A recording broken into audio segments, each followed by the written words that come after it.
Life Love Lessons Series 2 is designed with men in mind. Yes, men. Brothers, listen. You are fearfully and wonderfully made. You have uncovered capacity for abundant living and loving. Hi, I am Teacher Hazel. Teaching is my ministry. I invite you, I challenge you to listen and learn some secrets that I will share with you in Life Love Lessons with Men in Mind. Note, living abundantly is your legacy. Hello, good evening, greetings, and welcome to Series 2 of Life Love Lessons. This is Lesson 2 of Life Love Lessons with Men in Mind. And Lesson 2 is entitled To Be or Not to Be. I'm Reverend Dr. Teacher Hazel Ann Gibbs de Pisa, better known as Teacher Hazel. My intention for this lesson is to encourage you to love the life you live and live a life you love, and to empower you to access the more abundant life that Christ came to give us by revealing and unraveling some of life, love, lessons. We begin with an acknowledgement of our Creator and Sustainer. The light of God surrounds us. The love of God enfolds us. The power of God protects us. The presence of God sustains us. Wherever we are, God is. For God so loved the world that he gave his only begotten Son, that whosoever believeth in him should not perish, but have everlasting life. I thank God for you, and I thank you for being here with me. It is my pleasure to welcome you, each and every one of you, to this session. So, welcome each and every one to Life Love Lessons with Men in Mind. And women, just as the men were welcome to Series 1, you are welcome to participate in Series 2. After all, we are in this life together. As usual, the program runs for just about an hour. We have 8 lessons, 8 consecutive Thursday nights beginning at 10 p.m. And the first 40 to 45 minutes are for the presentation of the lesson, and the next 15 to 20 minutes are for your questions and my answers. So you may put your questions in the chat at any point in time, but I will read and answer them in Q&A time after the presentation. So welcome.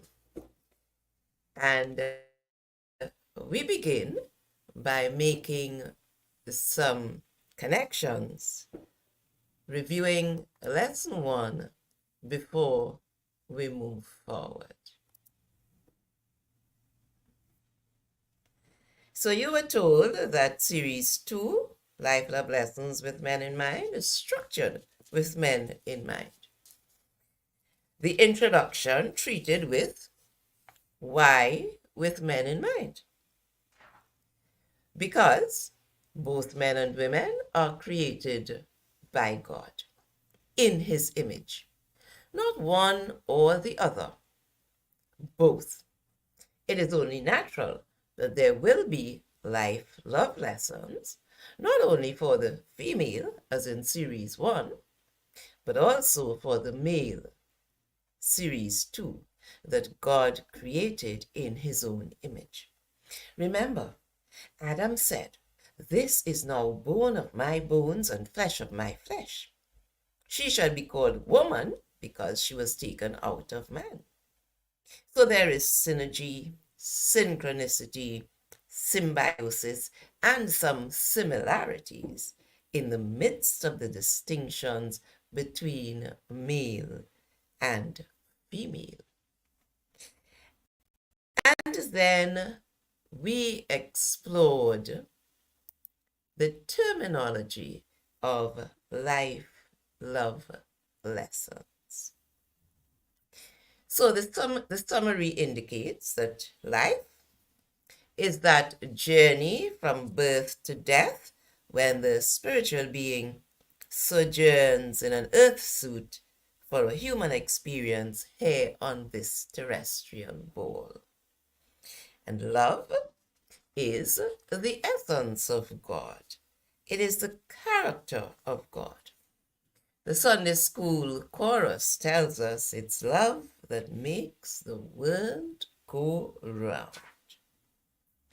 And lessons are not just about learning new information and new content. Lessons are about learning new perspectives, new understandings, new appreciations, and new perceptions about the things you already knew. And next, we went on to answer the question, why men? And who are you? And so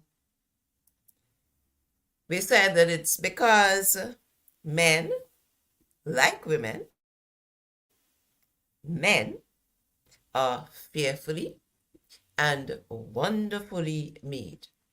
A designer special, spiritual being, currently sojourning in physical form, having a human experience. And I asked the question, and I'm asking it again, brother. Do you know that you are a magnificent spiritual being with untapped potential and unexplored capacity for abundant living and loving? And I repeat my statement. Brother, if you know your worth, if you know who you are, you won't need to use a gun or a blade or force of any kind to prove you have worth. Living abundantly is your legacy. Loving life is your destiny. So during the lesson, we would have explored some issues and ideas, and we would have done some exercises and considered some definitions and distinctions. Feel free, if you missed it, to check out lesson 1. It is available in Abundant Life Mastery at the call on YouTube. And now we want to look at some nuggets from lesson 1, which will form part of lesson 2. And so we recognize that we have 5 physical senses. Yes, we have a physical body, 5 physical senses. And those are the equipment to understand the physical world. But you are more than physical. So the physical senses are not all that you have. You also have 6 super senses that guide you. You're a spiritual being. You have 6 mental faculties or spiritual senses or super senses that guide you along the way. And we want to be sure that you understand and follow. Of course, also from lesson 1, we have some quotes, some foundational quotes from lesson 1. And the first one says, if all you see is what you see, you don't see all there is to be seen. And we have a tray here of beans or nuts. And if you look and all you see in the tray are beans or nuts, then you're not seeing all that there is to see. Because if you look carefully, you would recognize that there is a human head in the midst of the beans or nuts, as you may call them. The next quote, it's not what you look at that matters, it's what you see. And that's from Henry David Thoreau. And we have an image here of a torrent of water falling, and someone is standing looking at it on the edge of a high place. Now, that's what's there. For me, while it's an awesome sight, I wouldn't go so near the edge because I am seeing danger. It's what you see. Obviously, the gentleman standing there is seeing something exciting. And Wayne Dyer says, change the way you see things, and the things you see change. And again, here we have this young man who sees the roaring waves coming. And for him, that is excitement because he can surf and ride the waves. If I saw those roaring waves coming, I would be running out of the sea. So, if I could change the way I see the waves, then I might do like the young man and get on a surfboard and surf with the power of the wave. It is what you see that matters. And if you change the way you see things, then the things you see will change. And we also looked at the question of what do you see with? Do you see with your eyes or do you see with your mind? And again, we did some work on that issue, and we recognize that all that we have been through, all that we have been fed, all that we have experienced, helps to create the perception that we live with. And our perception is our reality. Okay? So, enough of lesson 1. Let's move on to lesson 2. To be or not to be. Statement. To be or not to be? Question. The answer, it is up to you. Yes, I said that. It is up to you. How many times have you read in the Bible, as you believe, so it will be done unto you? Yes. You see, your thoughts produce your results. You need to be aware of that. So there's what is called a results formula. And we want to just look at the results formula.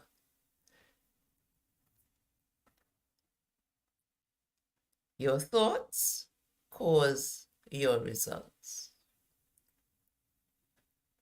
The formula looks like this. Your thoughts cause your feelings. That's the first part of it. Imagine the thought, I've lost my wallet. What happens when you think that thought? I've lost my wallet?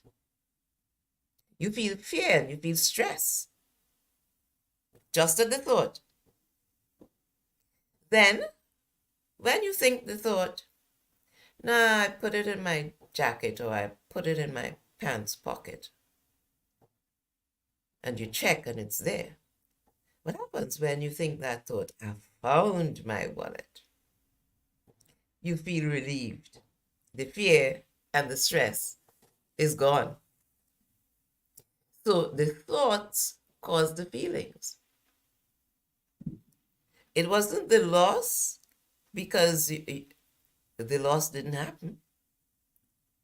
It was the thought of it that caused the feelings. Just the thought. Let's look at a situation. You're leaving home and you have an argument just before you leave the house.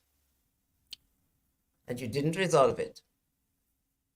And as soon as you arrive at work, your phone rings. You look at it and it's your home number. Before you answer, what thoughts are going on? So you have several thoughts. Yes, some may not be so pretty. And because of the thoughts, you will have certain feelings. So you may feel not to answer the phone because you're angry, you're upset. She couldn't wait until I reached back home this evening. I just reached work. And you may even tell yourself that I better answer just in case it is something important. But because of the feelings that came from the thoughts that you had, because of what happened earlier, how are you likely to answer? Yes, think about that. So your thoughts cause your feelings, and your feelings cause your actions. So in the case of the thought that you had lost your wallet, you'd begin searching. Search your pockets and search your bag if you have one, search your desk to make sure that it wasn't lost. So your feelings cause your actions. And in the same way, with the argument situation, your feelings will cause your actions. So you may decide to answer the phone because that's the more sensible thing to do. But you may answer in a rough way. Unless you were able to change your thoughts, calm yourself, and say, okay, I don't know what this call is about, so let me be civil, be nice. And you may answer in a smooth way or in a concerned way. So understand that your feelings cause your actions, and your actions cause your results.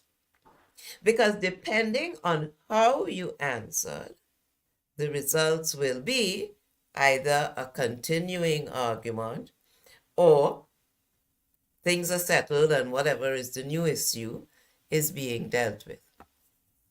So, when you think limiting thoughts, you feel limited. When you think expansive and confident thoughts, you feel more confident because your thoughts literally affect your physiology. When you think pleasant thoughts, you feel a particular way. When you think angry thoughts or sad thoughts, you feel differently. So your thoughts cause your feelings, and your feelings cause your actions because your feelings are expressed in your actions. You feel confident, you act energized and confident. You feel sad or frustrated or depressed, you act in that way. Yes? Make sense? So your actions now cause your results because it's your actions or lack of actions that create your results. So there we get the formula. Your thoughts cause your feelings cause your actions, and your actions cause your results. And that's the law of cause and effect. Of course, most people don't get this because they look at their results, their circumstances, their conditions, and they think because, and they try to link it back because I didn't go to university, or because my mother didn't send me to secondary school when I wanted to go, or because I didn't have a new pair of shoes or whatever it is when I needed it. No, it is in fact your thoughts that will have caused your feelings, that have led to your actions, and your actions lead to your results. And your results never lie. So if you want to know how you have been thinking, just look at your results because your results are caused by what you have been thinking. Of course, you also have the opportunity to create new results. And how would you do that? Instead of wallowing in whatever situation you may be in, you can consider your thinking. And if you begin to start thinking about your thoughts, you will recognize that you can change your situation. Because remember, you are responsible for what and who you are. You determine what will come your way.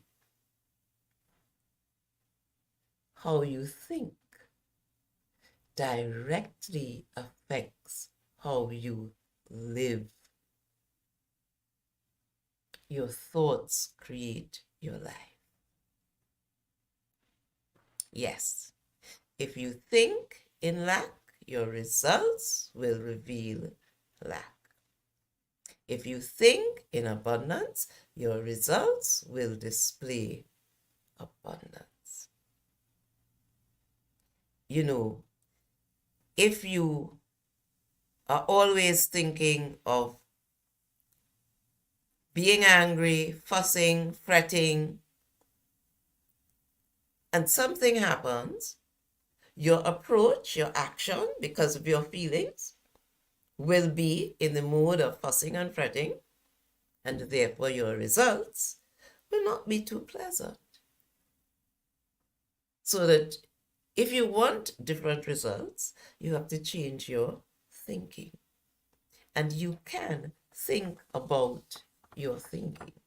You can reorient your thinking so that you can really explore new possibilities and set new sights. Remember, how you think directly affects how you live. Your thoughts create your world. But you have choice. Among the gifts God gave us is freedom of choice. So we can choose our life story. Sometimes we tend to think that it had to be so because of whatever and because of I wasn't born in a rich family, and sometimes because I'm a man, things have to be hard. No. You can choose your life story. You can either do it deliberately, consciously, knowing that you're doing it, or you do it by default. You just go along, unconsciously, not knowingly, following what you think. Remember, we said that you can think, use your imagination to think good things for yourself or to think yourself into destruction. And Paul knew so well the way we think and the way it affects us that he wrote for us in Philippians, think on these things. Whatsoever things are true, whatsoever things are honest, whatsoever things are just, whatsoever things are pure, whatsoever things are lovely, whatsoever things are of good report, if there be any virtue, and if there be any praise, think on these things. Because if you have pleasant and pure and lovely thoughts, you will have pleasant and pure and lovely feelings that will lead to like actions, that will lead to like results.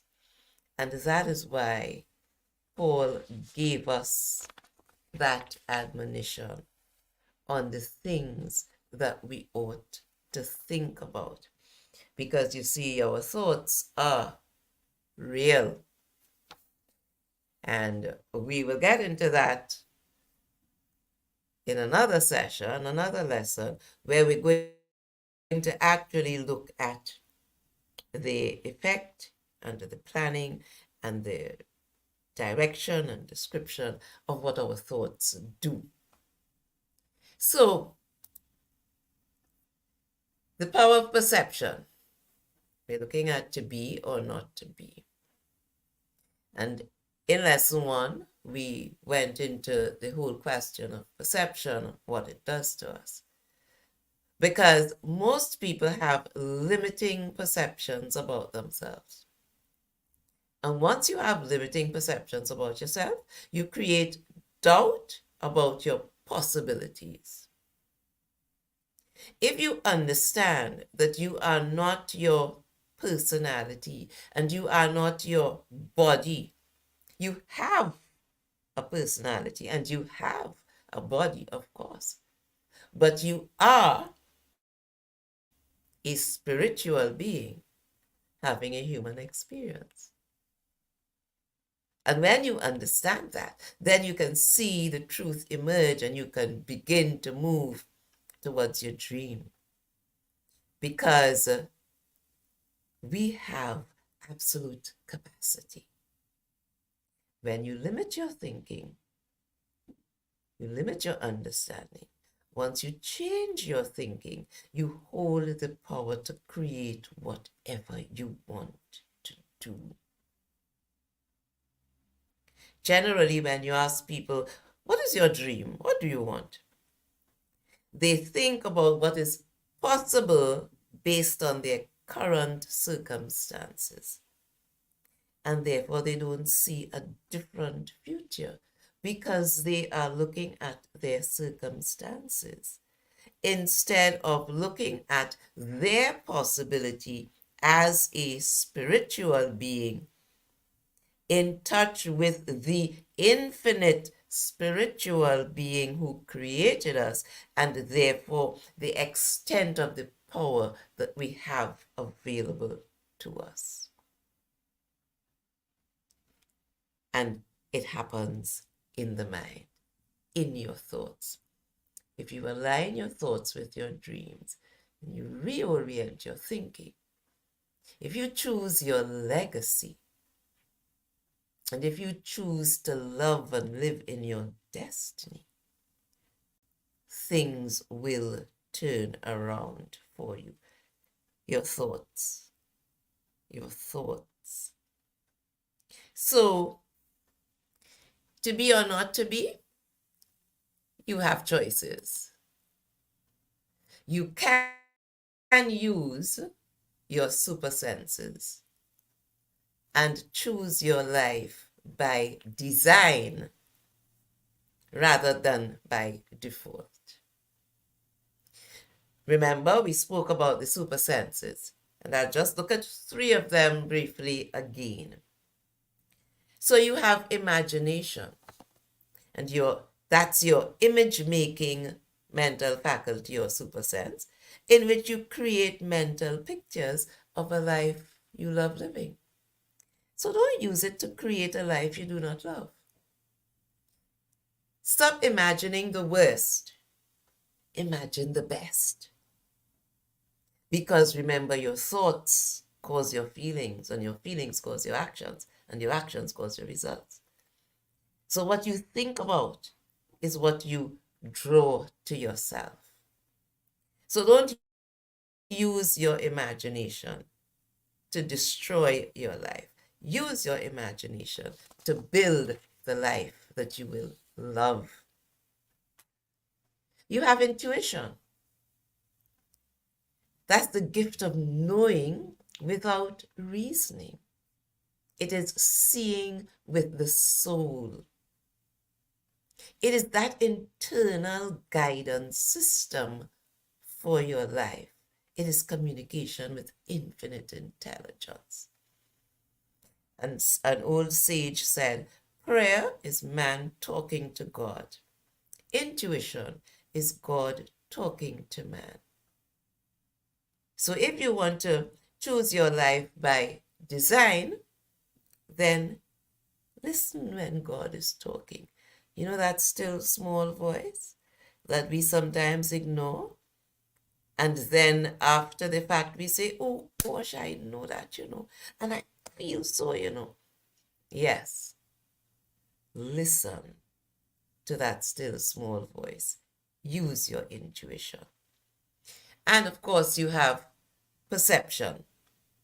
And that's your ability to shape meaning out of the data or the information that you receive. And if the content of that data is what informs your perception, then you know that if you feed on negative information, you will have negative perception about life and about most things.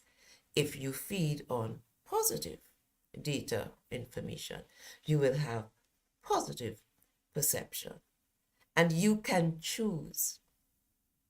You have the ability to choose whether you stick with the old story, remember, snips and snails and puppy dog's tails, whether you want to stick with that story or whether you are going to choose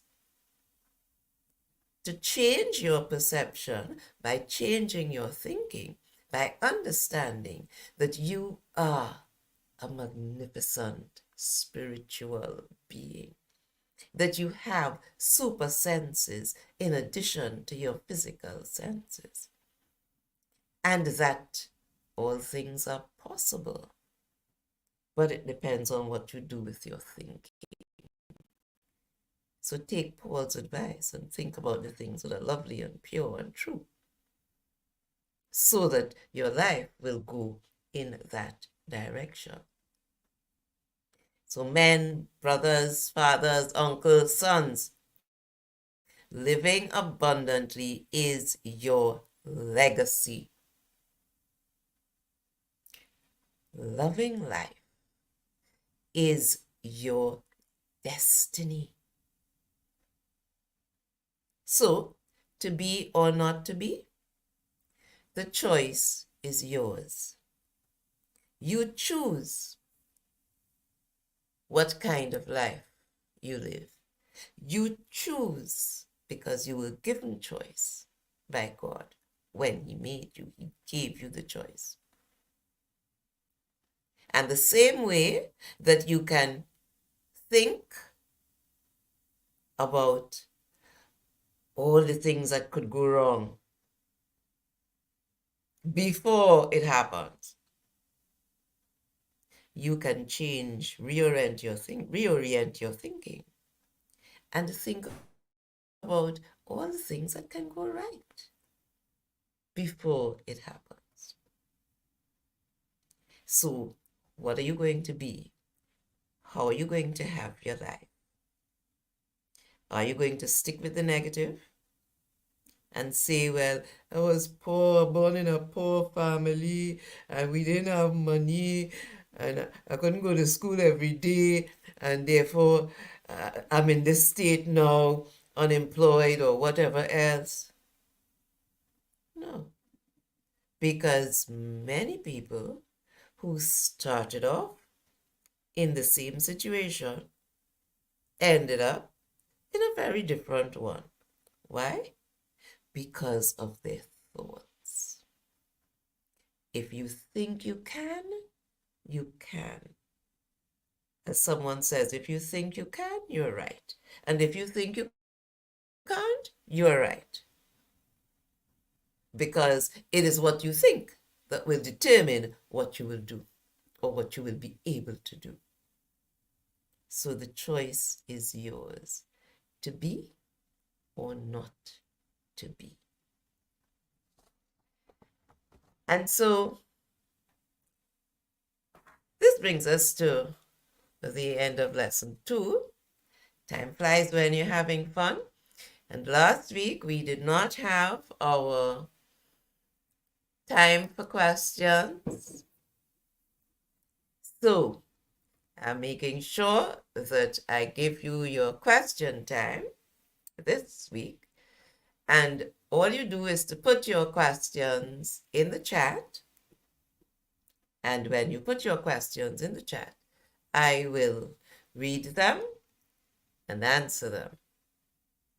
So now it's question time.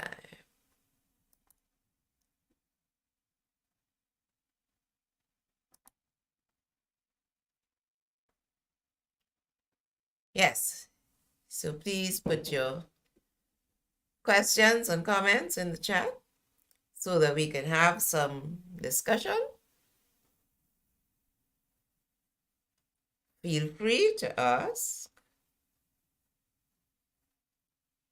or to comment on what we've done. And if you were here last week and you had questions from then, of course, you can also put them in.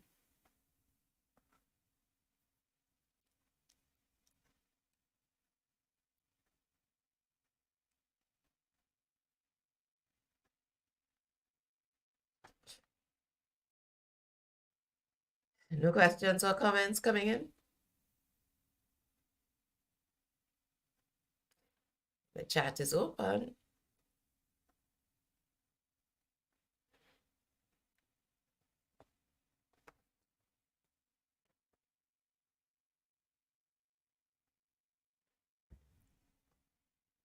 So we've been talking a lot about thoughts, and we've looked at the results formula, and we've looked at the whole question of perception, and we've recognized that our perception is our reality, but that our perception is colored by the information we are fed.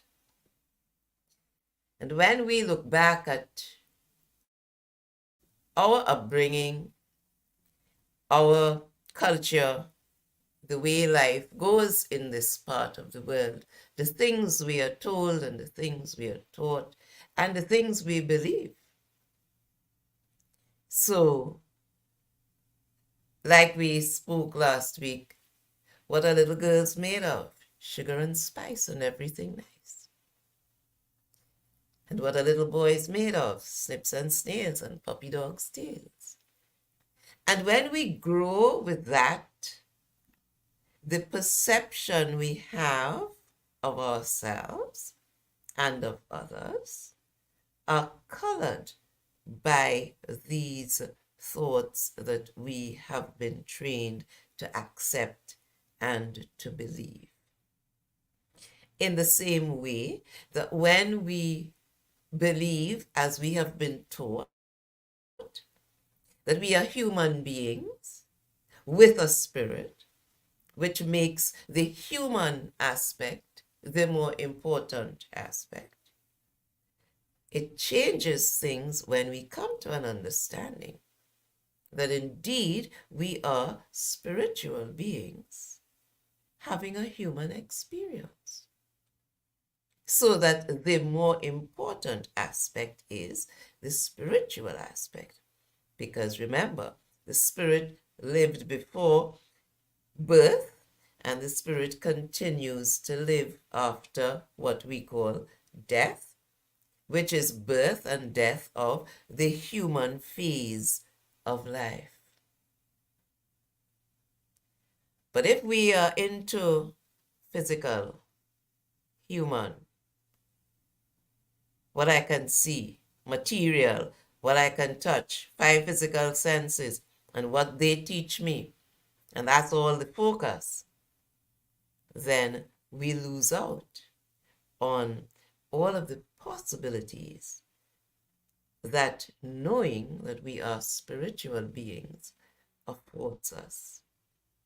Knowing that we have super senses, knowing that our thoughts shape our lives, and that we have the power to change our thoughts. So that in your walk, you may meet a boulder, and you can look at it and get upset because it's an obstacle in your way, or you can look at it and recognize it as a stepping stone to take you a little higher and step up on it. That's a choice you have. But you have to rethink your thoughts so that you live the life you love and you love the life you live. Because your perception is your reality. If you live in a very small house, but you are content and you can see the joy of having a home, then you can be much happier than someone who lives in a big mansion, who sees it as a bother because they have so much cleaning to do and so much more work. And you on one side saying, they have a big house. I wish I had a big house like that. And they're looking at you and saying, I wish my house was small and I didn't have all this work to do. Thoughts. Your thoughts. And this is why they tell you, it is your thoughts that imprison you, not the walls. Because you can be behind walls and still be free. It all depends on your thoughts. How you use them, what you do with them, makes all the difference. So I don't see any questions or comments coming into the chat. I don't know why, if it is that you're not putting them or if there is something wrong, why I'm not seeing them. So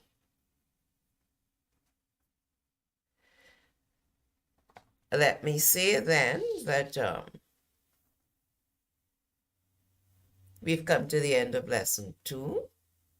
I hope you've enjoyed being with me as much as I have enjoyed being with you, and that you have learned some of life love lessons I look forward to sharing with you again next week when we explore lesson 3, which is entitled Mind Movies.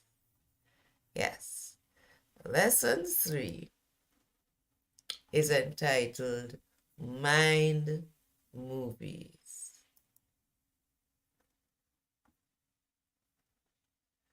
Okay, so I see I've got one. In what ways have you been able to reach contentment even in a professional environment? Very good question, Aaron. Thank you for that question. And yes, it has been. Now, let me say that it's not easy if you have not learned certain aspects of the power of your thought and your perception. But once you understand that, then you can make the choice in your professional environment. You may have, let's say, a boss who is overbearing, over demanding perhaps, or restrictive in some ways. And you can choose to fret and fuss, worry about what he or she will say next and what will happen tomorrow, and spend your morning when you're getting ready fretting about how you're going to respond to whatever, if this happens or that happens. And your thoughts will bring you to certain kinds of feelings that will lead to certain actions when you get there.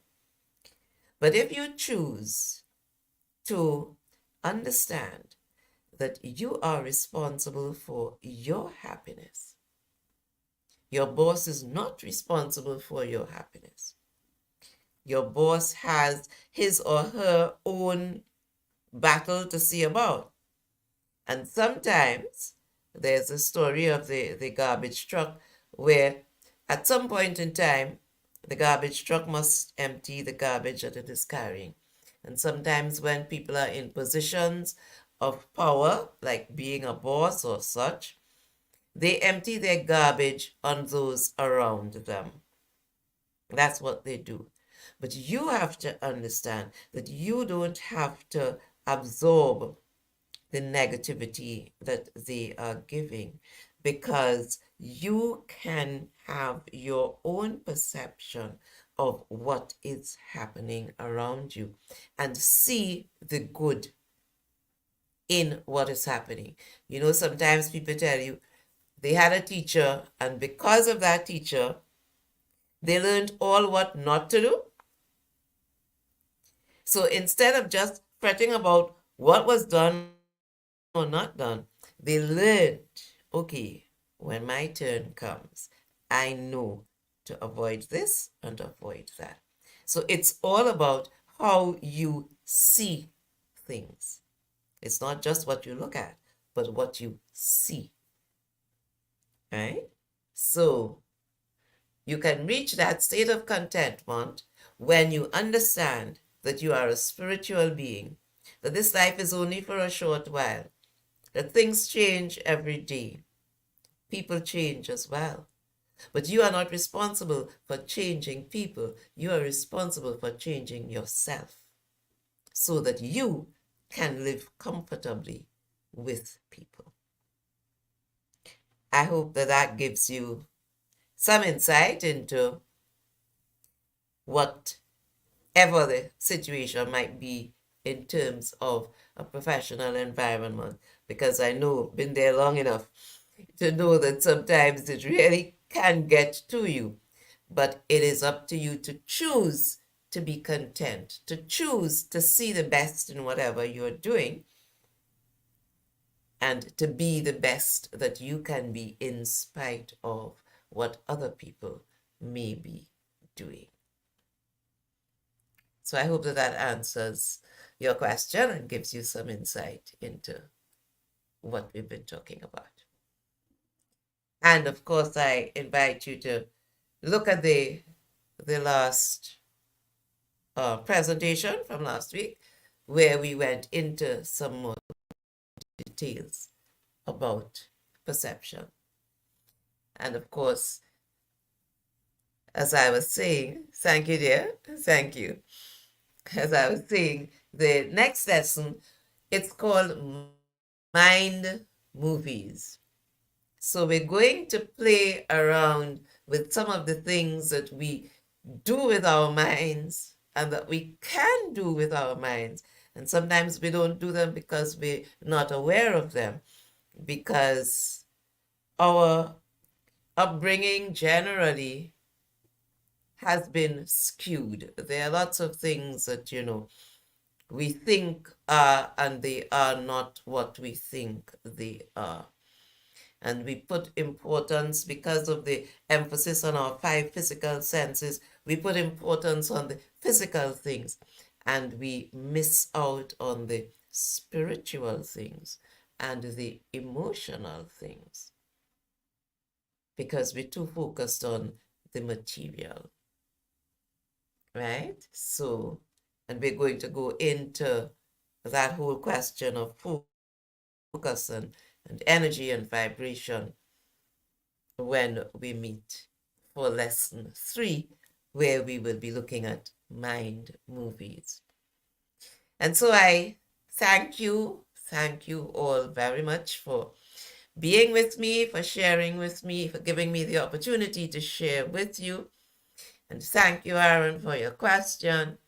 And as you go, I ask you to make every effort to love yourself.